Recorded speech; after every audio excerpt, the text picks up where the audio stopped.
episode of Light the Wick. I'm your host, Ashley Custer. On this week's episode, we'll show you how to save money on phone chargers, as well as take you inside construction on Wick Avenue.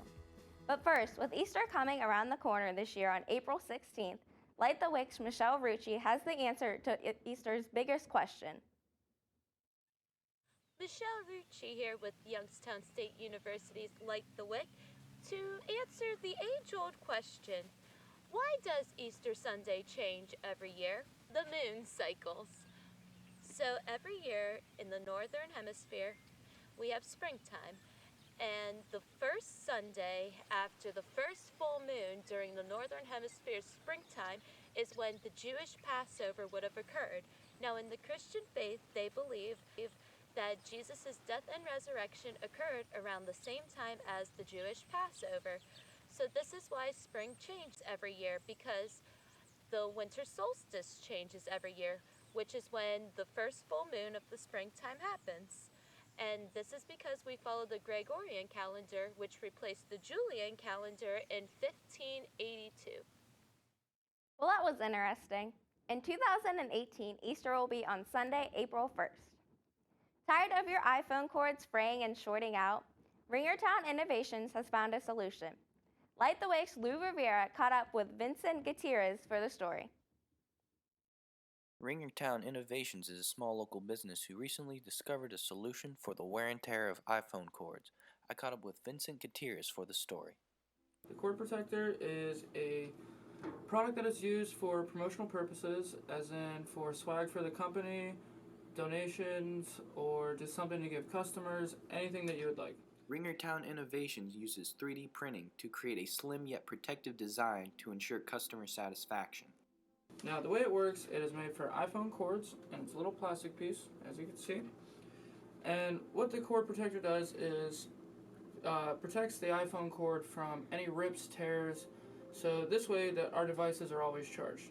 You just slide it in through, pop it up in the back area here, slide it in. Now this part houses the cord, and as pushed back, slides right in and then locks in. And now your cord, instead of bending or breaking, will be protected for life. You can order the cord protector online at ringertowninnovations.com and go to purchase order. You can also upload the image that you want on your own. For more information, you can contact Vince at ringertowninnovations.com. For Light the Wick, I'm Lou Rivera. Construction on one of Youngstown's busiest streets has been a roadblock for many YSU students. Here's Stephanie Stanovich with more.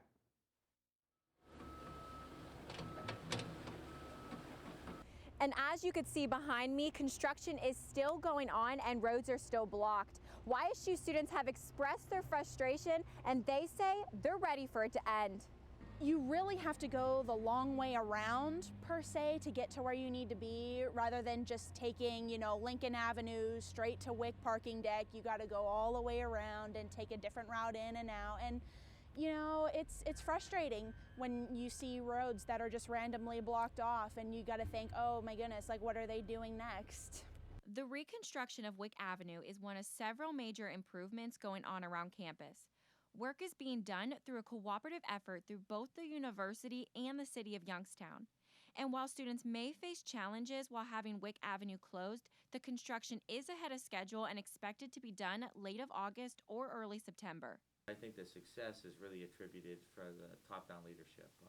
President Tressel and Mayor McNally have said we're going to get this project done, we're not going to have headaches, and this is how we're going to do it. With the university and the city of Youngstown working together to get the Wick project done, the city's infrastructure improvements include replacing the deep sewer, changing the stormwater sewers, and moving all of the overhead wires underground. Wick Avenue is also going to go down to a 3-lane road instead of a 4-lane road. There will be 2 lanes going each direction, and a turning lane will be added for students entering the Wick parking deck. Danny O'Connell is excited for the outcome and says this is something that needed to be done in order to continue proper service. I'm really excited because it's really something that, my only regret is that we weren't able to get it done 10 years ago because it's been that positive. Reporting for Light the Wick, I'm Stephanie Stanovich. That will do it for this week's episode of Light the Wick. If you have any stories that you would like Light the Wick to cover, send a message to our social media pages listed on the screen. From all of us here at Light the Wick, I'm Ashley Custer. Have a good week, Youngstown.